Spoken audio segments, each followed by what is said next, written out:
Okay, everybody come back into class now. Get in your seat and get your pencils and your notebooks, and everybody settle down. Come on, all you students of history, you students of the law, settle down. I'm ready to teach you a few things.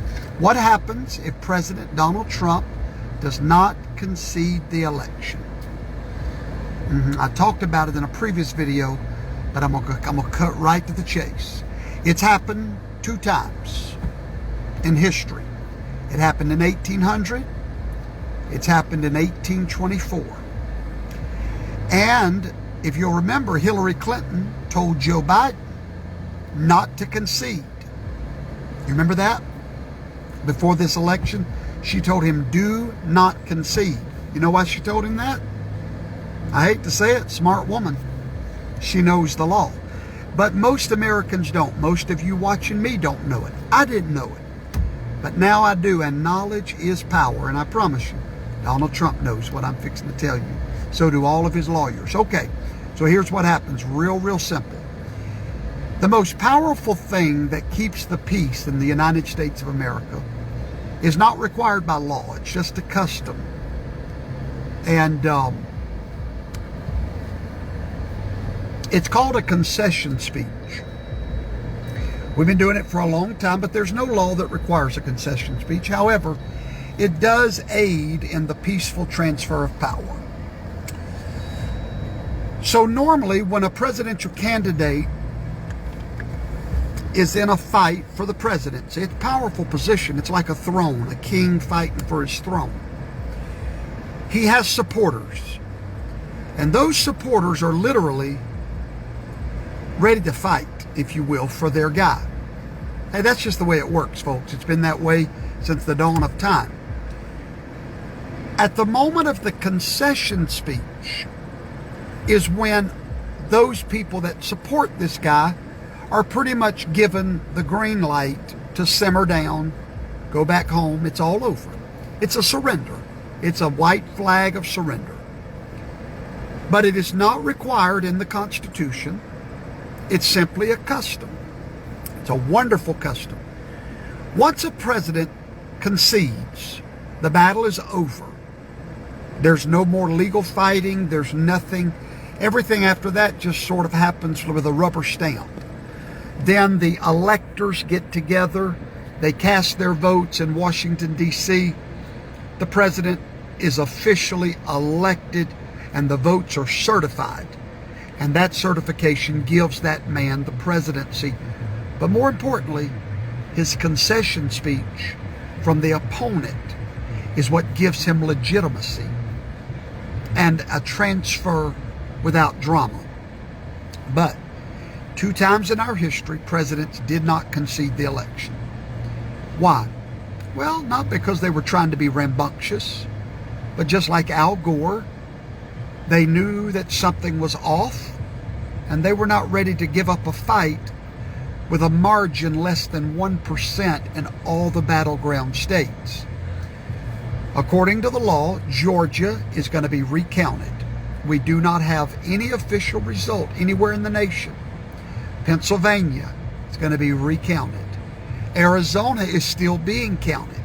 Nevada is going to be recounted. We have a total recount coming. Now, after that recount,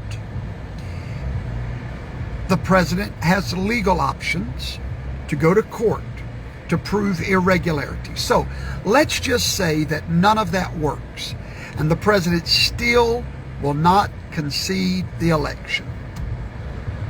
The Constitution, Amendment 12 of the United States Constitution gives you the answer of what will happen. If they cannot rule on it in the court and he does not concede and there's no certification of an undisputable majority, then we go to the House of Representatives. When we get to the House of Representatives, there are 475 members of that House. The election is null and void at that point. It's like it never happened. The numbers do not matter any longer. This has happened twice in history. I got a feeling it's fixing to happen again. At that moment, the election becomes obsolete, and now the president will be elected by the Congress, the House of Representatives. Now, immediately, that strikes fear in the heart of a conservative, because guess who controls the House? The Democrats. But not so fast. The Constitution goes on to say in that article that each state in the Congress gets one vote, not each representative. Each state gets one vote for the president. Well, there are 50 states in the House. Of those 50, 37 are Republican. At that moment, a Republican Congress will officially, constitutionally vote in the next president. Why do you think Donald Trump has not conceded? He knows these things that I'm telling you. He understands that there was illegitimate votes cast. He understands that votes are still going on.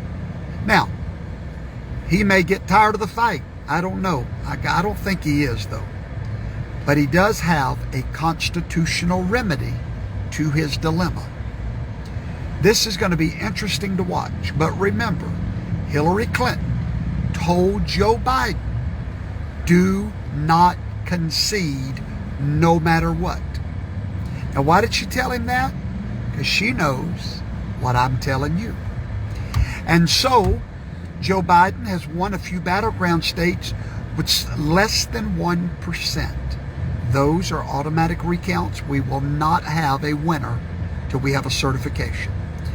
If we can't get a certification that's not contested in the courts, it will go to the House of Representatives just before Inauguration Day. Now you might know why the Panther is getting real quiet in the background, waiting for the attack. I'm not saying that's how it's going to go, but the Constitution foresaw this. The Constitution made a way for an illegitimate election to be overturned in the House of Representatives. So class is dismissed, and now you know the truth.